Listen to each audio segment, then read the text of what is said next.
terus si Putri ini ngomong lagi nih pakai bahasa Sunda. Tangannya itu nunjuk-nunjuk ke arah Andi sama Susan dengan nada yang sambil membentak-bentak. Di situ keadaan udah mulai genting banget nih, dimana mereka semua dijegat sama sekumpulan manusia manula yang terlihat membentuk lingkaran. Seakan-akan mereka itu dikurung sama manusia dari kampung goib tersebut.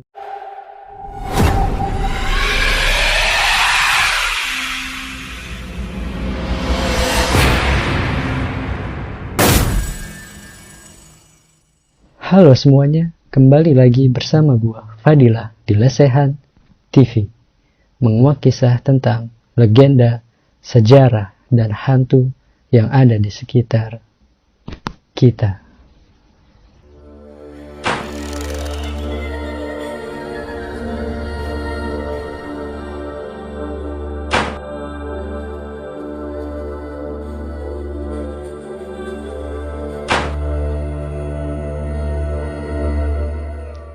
Nama Gunung Guntur ini kemarin-marin sempat hits nih. Bukan karena pemandangannya yang memanjakan para pendaki, tapi lebih dikarenakan maraknya pemberitaan tentang seseorang remaja yang bernama Gibran. Anak itu sempat hilang beberapa hari di Gunung Guntur, sampai pada akhirnya dia ditemukan oleh seseorang yang bernama Mang Ade. Nah, kisah itu jadi sorotan hangat nih bagi para pecinta dunia perkelenikan.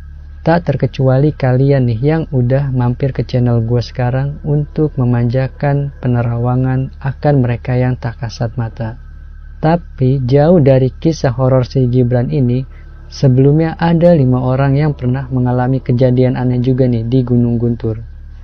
Sebut aja nama 5 orang itu adalah James, Jeffrey, Andi, Putri, dan Susan. Mereka udah lebih dulu nih menjadi saksi hidup akan keangkeran gunung yang berada di Garut tersebut. Sebelum masuk ke ceritanya, buat kalian yang belum berlangganan, silahkan berlangganan terlebih dahulu untuk mengikuti kisah-kisah selanjutnya. Dan buat kalian yang memiliki cerita horor atau video penampakan, bisa kalian kirimkan melalui email lesehantv@gmail.com atau bisa kalian lihat di deskripsi. Nanti cerita kalian akan dibacakan di sini. Tanpa berlama-lama lagi, kita langsung saja simak ceritanya. Dengarkan dan rasakan. Waktu itu, pada bulan Januari 2007, sekitar jam 11 malam, mereka berlima tiba di kaki Gunung Guntur, tempat yang mana batas akhir antara pemukiman penduduk dengan wilayah konservasi gunung tersebut. Kebetulan pada saat itu hari Minggu nih, dan cuaca saat itu juga sedang turun hujan. Jadi pas mereka sampai di kaki Gunung Guntur itu, keadaannya di situ cukup sepi. Sampai pos penjagaan aja nih, nggak ada satu orang pun di sana. Tapi ada beberapa warung milik warga yang terlihat masih buka nih, dan ada orang di situ. Mereka ini merencanakan untuk memulai pendakian keesokan harinya, tepatnya pada pukul 4 subuh. Jadi mereka pun sempat bernaung di salah satu warung milik warga. Karena nggak ada pilihan lain nih selain di warung tersebut yang masih buka. Mereka sempat deh tuh duduk-duduk sambil merenggangin kakinya. Di situ si Jeffrey ini ngebakar sebatang rokoknya nih. Baru aja isepan pertama nih, tiba-tiba ada seseorang nenek-nenek yang lewat di depannya, dan nenek-nenek itu tepat berhenti di depan si Jeffrey ini. Terus nenek-nenek itu bilang sama si Jeffrey kayak gini, "Kalian pulang aja, nggak usah ngedaki sekarang." Si Jeffrey di situ kaget dong mendengar nenek-nenek itu yang tiba-tiba ngomong kayak gitu sama dia. Sontak Jeffrey langsung mandangin tuh muka teman-temannya satu persatu. Terus dia bilang kayak gini sama si Andi nih yang ada di sebelahnya, "Nenek-nenek itu kenapa sih? Kok ngomongnya kayak gitu?" Nah, si Andi ini yang merasa heran sama si Jeffrey, dia langsung nanya deh tuh sama si Jeffrey, Nenek-nenek yang mana? Orang dari tadi nggak ada siapa-siapa kok." Di situ si Jeffrey langsung nunjuk deh tuh ke belakang, buat ngasih tahu si Andi ini kalau di belakangnya itu ada nenek-nenek. Baru aja dia mau ngomong, tiba-tiba pas dia balik ke belakang, nenek-nenek itu udah gak ada di depannya. Sontak di situ Jeffrey tambah kaget tuh. Dia langsung ngucapin istighfar berkali-kali. Dia juga mikir nih di situ. Padahal belum juga mulai pendakian, tapi udah diliatin hal-hal yang kayak gitu. Di situ mukanya Jeffrey langsung pucat tuh. Jantungnya juga degupnya udah kenceng banget. Dia benar-benar ngerasain takut tuh. Padahal dia benar-benar ngeliat nenek-nenek itu ada di depannya tadi. Nah, saking si Jeffrey ini gak percaya nih sama teman-temannya, dia mastiin lagi tuh kebenarannya nih. Jangan-jangan temennya ini lagi bercanda nih sama si Jeffrey buat nakut-nakutin dia. Terus dia nanya deh tuh sama temen-temennya lagi, ini gak lagi bercanda kan? Masa kalian gak ada yang lihat sih? Di situ dia terus deh tuh nanya berkali-kali nih sama temennya, tapi gak ada yang jawab satupun di situ. Mereka ngehirauin deh tuh pertanyaan dari si Jeffrey ini. Di situ Susan sama Putri juga udah mulai ngerasa aneh nih, gara-gara si Jeffrey ini nih. Jadi dia sempat ngomong sama temen-temennya kayak gini. Yakin nih kita jadi ngedaki besok? Belum apa-apa aja udah dikasih lihat yang kayak gitu. Nah, di situ si James ini langsung ngalihin pembicaraan si Susan sama Putri nih. Dia langsung nyuruh Susan sama Putri ini buat tidur nih, karena besok pagi dia bakal mulai pendakian. Singkat cerita, tidurlah tuh mereka semua. Dan pas jam 2:30 subuh, James ini kebangun duluan. Terus dia langsung ngebangunin deh tuh temennya satu-satu yang masih pada tidur. Di situ kelihatan banget nih, mata mereka masih pada sepet. Mungkin karena masih kurang tiduran nih. Udah gitu hawanya juga lagi dingin banget di situ. Jadi mereka itu males buat gerak nih. Tapi mau nggak mau mereka harus packing lagi nih buat siap-siap ngedaki nanti jam 4. Kurang lebih 1 jam nih, mereka udah benar-benar siap buat melakukan pendakian pada pagi itu. Nah, pas di jam 4 mereka berlima akhirnya mulai deh tuh pendakian. Di situ mereka memilih melewati jalur Cikahuripan pada saat itu.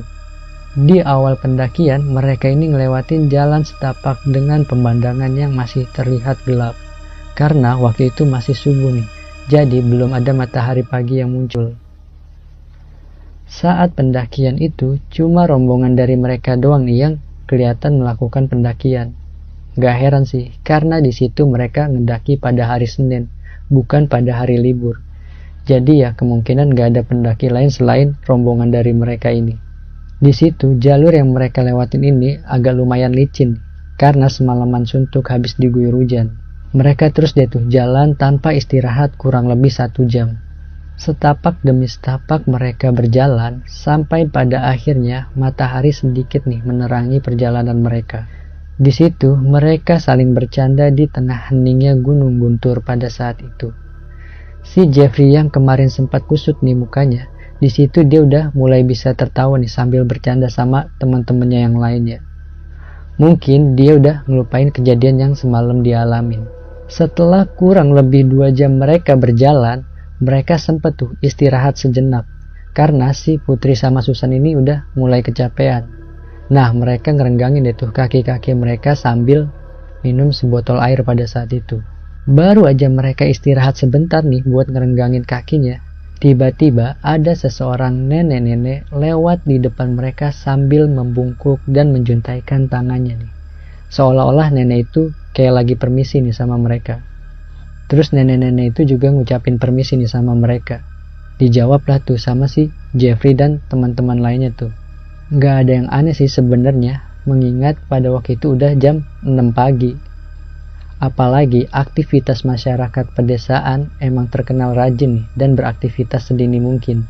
Tapi yang jadi pertanyaan mereka ini adalah saat si Putri bilang sama teman-temannya kayak gini. Hebat juga ya, udah setua itu masih bisa nanjak. Nah, di situ Jeffrey ngerasa ada yang ganjal nih. Terus dia ngomong deh tuh sama teman-temannya. Tapi jam berapa ya dia naik ke atas sana? Pas si Jeffrey ngomong kayak gitu, teman-temannya yang lain baru pada sadar nih. Mereka cuma saling natap satu sama lain. Di situ mereka juga ngerasa aneh. Secara logika, mereka aja jalan jam 4 subuh tuh setelah hujan berhenti. Malahan di jam 3 subuh itu hujan masih gede banget tuh turun. Pastinya nggak mungkin dong ada wanita setua itu bisa menerjang hujan untuk naik ke atas Gunung Guntur. Nah, keadaan pada saat itu sempat hambar nih. Mereka semua mencoba buat ngejaga omongannya agar fokus sampai puncak Gunung Guntur sesuai dengan rencana awal mereka. Di situ mereka memutuskan untuk memulai jalan lagi nih, dengan formasi si Jeffrey yang ada di paling depan dan si James itu berada di paling belakang. Si Andi sama Susan sama Putri ini ada di tengah-tengah. Hampir 5 jam mereka berjalan nih, mereka juga belum nemuin nih pos 1. Kalau hitungan matematisnya seharusnya ini mereka udah sampai di pos 3. Nah, di sini gua kasih sedikit gambar nih secara umum. Sebenarnya kurang lebih 6-7 jam itu seharusnya mereka udah sampai di puncak Gunung Guntur. Di situ James yang notabene udah beberapa kali ke Gunung Guntur, dia menjadi orang yang pertama merasa frustasi nih. Sampai-sampai dia ngomong kayak gini sama teman-temannya. Wah, udah gak beres ini mah. Nah, di situ si Jeffrey mencoba nih buat nenangin si James yang pada saat itu keadaannya udah mulai benar-benar frustasi tuh. Hampir 1 jam mereka berhenti nih, mereka sama sekali nggak nemuin rombongan lain yang lewat di depan mereka nih.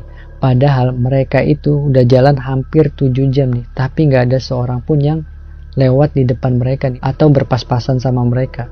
Di situ akhirnya mereka memulai kembali perjalanan dengan diawali doa. Mereka semua berharap apa yang dikatakan James ini cuma kekeliruan. Beberapa menit mereka jalan, tiba-tiba di situ turun hujan yang sangat deras. Nah, mukanya Putri sama Susan ini udah kelihatan capek banget nih. Udah kayak nggak bisa ngelanjutin buat naik lagi ke atas.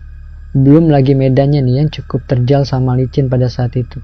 Nah, si James ini teriak nih sama si Jeffrey buat ngasih aba-aba. Jeff, tahan dulu, kasihan yang lain. Tapi si Jeffrey ini malah ngacuin nih ucapan si James. Dia terus aja tuh jalan, ninggalin si James sama yang lainnya. Di situ Susan udah mulai nangis-nangis. Mungkin karena dia ngerasa capek juga kan. Udah gitu mereka udah jalan lama tapi nggak sampai-sampai juga. Jadi di situ pikirannya Susan ini udah mulai aneh-aneh nih. Singkat cerita, mereka berempat pisah sama si Jeffrey. Sementara Andi, James, Susan sama Putri ini masih tetap bertahan di situ. Karena keadaan Susan sama Putri ini yang udah mulai kecapean. Jadi dia nggak bisa maksain nih untuk jalan lagi ngejar si Jeffrey yang udah ninggalin mereka. Di situ James langsung ngegelar tendanya untuk berteduh. Karena di situ hujan masih turun lebat. Si Andi di situ nanya nih sama si James buat mastiin kenapa mereka belum sampai-sampai juga. Padahal udah jalan lama nih. James, kamu udah berapa kali kesini? Emangnya seharusnya jalannya gimana sih? Atau kamu emang lupa kali? Enggak, Di. Aku nggak mungkin salah. Kita itu harusnya lewat 3 pos. Jaraknya kurang lebih 1-2 jam perjalanan. Itu juga jalannya santai. Ini boro-boro kita sampai di salah satu pos. Seingatku itu sebelum pos 1 ada sumber mata air. Gak jauh dari base camp awal kita tadi. Ini udah 7 jam lebih loh. Kita nggak ada tanda apa-apa. Di situ mukanya James udah serius banget nih. Susan yang udah mulai ngerasa takut ini, dia cuma bisa nangis-nangis nih sambil ngomong sama si James ini. Terus kita sekarang gimana? Belum lagi si Jeffrey nih yang nggak tahu kemana sekarang. Nah, si James ini nggak nanggepin deh tuh ucapan si Susan ini. Takut dia pikirannya makin yang enggak-enggak. Waktu pada saat itu udah mulai gelap nih. Mereka masih tertahan berteduh di dalam tenda. Di situ belum ada niatan dari mereka untuk melanjutkan perjalanan kembali. Karena saat itu kabut juga lagi turun nih, sehingga membuat jarak pandang mereka terbatas. Si James yang udah ngerasa frustasi juga, dia bilang sama temen-temennya kayak gini. Kita nggak usah ngelanjutin ya. Besok coba kita balik aja turun ke bawah. Mereka nggak ada yang mau berdebat atau menjawab pertanyaan dari James saat itu. Apalagi mereka semua ini sangat minim pengalaman mengenai pendakian. Jadi mereka cuma nurutin nih apa kata si James ini yang udah sering ngedaki. Malam pun tiba. Udara semakin dingin dan hujan juga kembali turun. Mereka masih berdiam diri di dalam tenda yang seharusnya tenda itu cuma untuk Putri dan Susan. Karena tenda yang satu lagi itu dibawa di dalam tasnya si Jeffrey ini. Begitu juga sama konsumsi dan kompor yang ada di dalam tasnya Jeffrey itu. Jadi mau gak mau malam itu mereka cuma makan cemilan sama roti seadanya. Sementara untuk air mineralnya hanya mengandalkan dari air yang dibawa Susan dan Putri saat itu. Di tengah malam yang kian larut ini, suara-suara hewan semakin kencang nih terdengar di telinga mereka. Dan hujan pada saat itu udah mulai sedikit mereda. Andy, James, dan Susan ini saat itu duduk dengan saling berhimpitan. Sementara Putri itu dikasih space untuk merebahkan tubuhnya nih, biar dia nggak menggigil. Karena pada saat itu, si Putri ini lagi kedinginan. Jam saat itu mungkin sekitar jam 8 malam.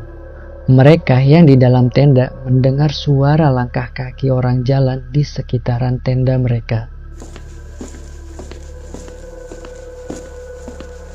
Dan di situ juga terdengar suara orang yang permisi sama mereka nih. Layaknya seorang pendaki yang saling berpas-pasan. "Permisi mas, naik dulu." Nah, ucapan itu terdengar nih di telinga mereka semua. Di situ James langsung buka tenda nih. Dia berharap benar-benar ada orang di luar sana yang bisa membantunya. Dia ngarahin itu senternya ke arah jalan atas sama bawah.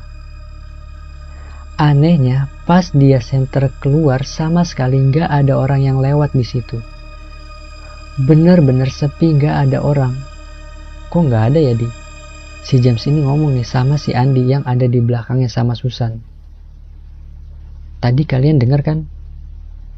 Di situ si James ini masih nyenterin keluar tuh. Tapi bener-bener dia nggak ngeliat ada satu orang pun yang lewat di depan situ. Saat itu seketika Susan langsung megangin tangannya si Andy ini. Dia megang itu kencang banget, seolah-olah dia kayak ketakutan banget. Terus dia nyuruh si Andy ini sama James buat cepet-cepet masuk ke dalam tenda lagi. "James, buruan masuk." Dan di situ tiba-tiba kabut turun lagi tuh dari atas gunung. Kabut itu juga sepintas menghilangkan James dari pandangan Andy sama Susan. Susan makin kenceng tuh di situ, megangin tangannya si Andy ini. Terus dia bilang sama si Andy nih, "Suruh James masuk, Dik. Cepetan, suruh masuk." Nah, di situ si Andy keheranan nih ngelihat si Susan yang semakin ketakutan.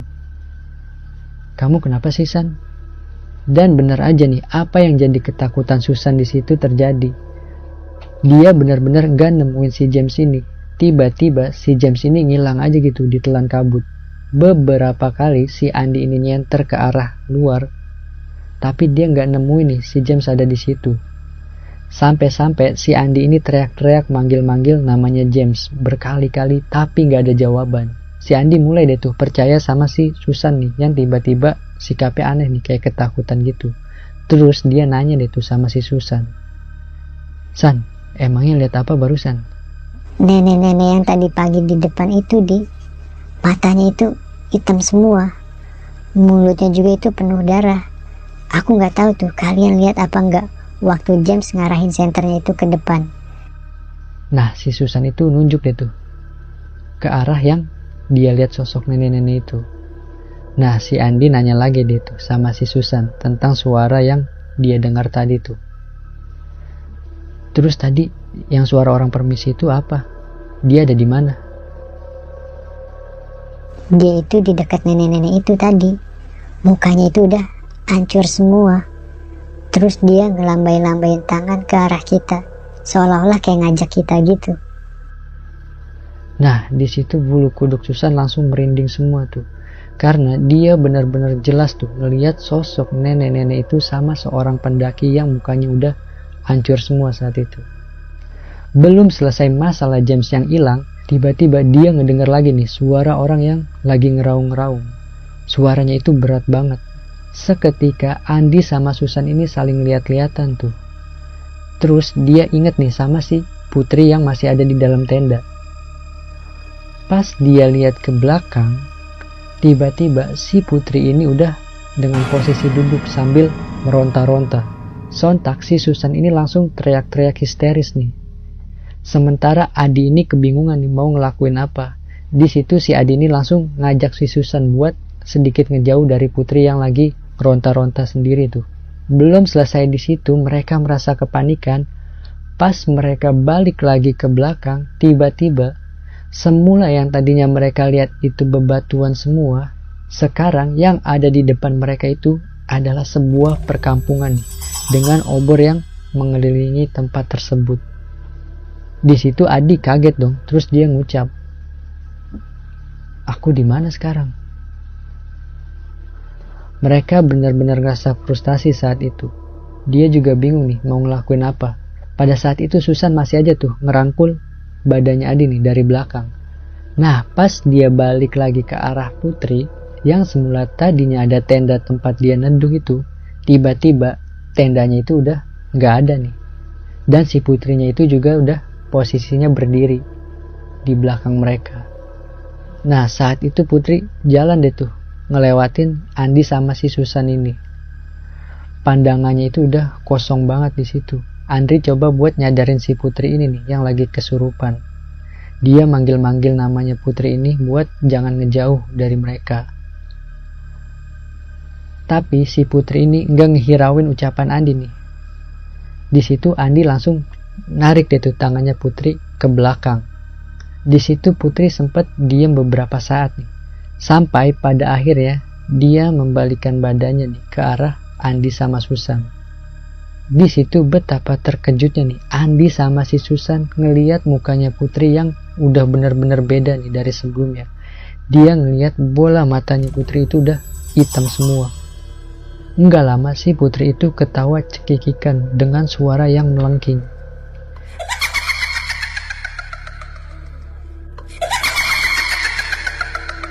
Di situ Susan makin ngerasa takut tuh. Dia bener-bener gak mau ngelepasin pegangannya sama si Andi. Saat itu si Putri ini sempat ngomong juga nih pakai bahasa Sunda. Tapi si Adi ini gak ngerti sama sekali nih apa yang diomongin sama si Putri nih. Yang dia tahu itu dari raut wajahnya Putri ini itu mengartikan sebuah ancaman. Seiring dengan kejadian tersebut, nyala api yang bersumber dari pemukiman goib terlihat semakin banyak nih. Samar-samar satu persatu sosok seperti manusia berwajah pucat dengan pakaian adat zaman dulu, mereka semua itu keluar dari rumahnya satu persatu.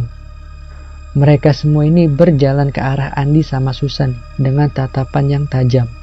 Seolah-olah mereka ini merasa terusik nih dengan kedatangan si Susan sama si Andi ini. Perlahan si Andi sama si Susan ini mundur tuh sambil merangkak.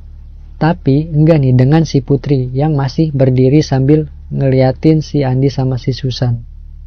Nah, di situ si Andi ini cuma bisa diam nih, natap lurus ke arah Putri nih dan manusia yang muncul dari kampung goib tersebut. Dan si Susan ini masih tetap berada di belakangnya Andi nih sambil megangin tangannya Andi. Nah, terus si Putri ini ngomong lagi nih pakai bahasa Sunda. Tangannya itu nunjuk-nunjuk ke arah Andi sama Susan dengan nada yang sambil membentak-bentak. Di situ keadaan udah mulai genting banget nih, di mana mereka semua dijegat sama sekumpulan manusia manula yang terlihat membentuk lingkaran. Seakan-akan mereka itu dikurung sama manusia dari kampung goib tersebut. Di situ si Susan benar-benar ketakutan nih. Dia ngomong kayak gini sama si Andi. "Di, kita nggak bakal dibakar kan di sini?" Nah, di situ si Andi ini mencoba nih buat tenangin Susan nih yang lagi benar-benar ketakutan. Sebenarnya dia juga ngerasain nih apa yang dirasain sama Susan. Dia ngomong kayak gini sama Susan. "Jangan berpikiran yang macem-macem. Udah, banyak-banyak doa aja dulu." Mereka terus deh tuh jalan perlahan mendekat ke arah Andi sama Susan. Sorot cahaya obor itu semakin jelas nih menerangi mata mereka. Di situ si Andi sama Susan ini ngelihat wajah manusia manula ini benar-benar sangat mengerikan. Wajah mereka itu pucat-pucat semua nih. Di antara mereka ini nih ada yang kelihatan rongganya ini menganga. Terus bola matanya juga udah nggak ada. Ada juga yang mereka lihat nih wajahnya ini separuh udah penuh borok. Terus rambutnya itu tipis-tipis banget, warnanya putih. Di tengah-tengah kepalanya ini meneteskan darah. Nah, di situ si Andi udah ngasih aba-aba nih sama si Susan biar cepet-cepet lari dari situ. "San, siap-siap ya. Nanti hitungan ketiga kita lari bareng-bareng." Nah, baru aja mereka pengen lari nih, tiba-tiba cahaya itu padam semua dengan diguyurnya air hujan yang sangat deras pada saat itu. Dan sepertinya kabut juga turun dengan hebatnya. Nah, gak lama kemudian kedengeran nih suara orang yang lagi manggil-manggil. James, Dick, San. Nah, di situ si Andi sama Susan ini ngedenger nih suara yang lagi manggil-manggil. Terus si Andi nanya sama si Susan kayak gini. Kamu denger gak, San? Iya, aku denger. Itu kayak suara Jeffrey. Nah, gak lama itu nampak sorot cahaya senter dari atas sana nih, menyoroti wajah Andi sama Susan itu. Gak lama Jeffrey itu muncul dengan tiba-tiba nih. Terus dia ngomong sama Andi sama Susan. Kalian dari mana aja? Yang lain pada kemana? Singkat cerita, dengan dia mengikuti Jeffrey nih, Susan sama Andi kelepas deh tuh dari teror horor yang dia alamin. Dan yang lebih gilanya lagi nih, kurang lebih 30 menitan mereka berjalan nih, tiba-tiba mereka udah sampai di atas puncak Gunung Guntur nih, tempat dimana si Jeffrey ini ngebangun tenda. Nah, mungkin ceritanya sampai sini dulu nih. Nanti gue lanjutin di part kedua. Karena si James sama si Putri ini masih belum ketemu nih pada saat dia melihat perkampungan goib itu. Buat kalian nih yang belum berlangganan, silahkan berlangganan terlebih dahulu untuk mengikuti kisah-kisah selanjutnya. See you next time. Selamat beristirahat.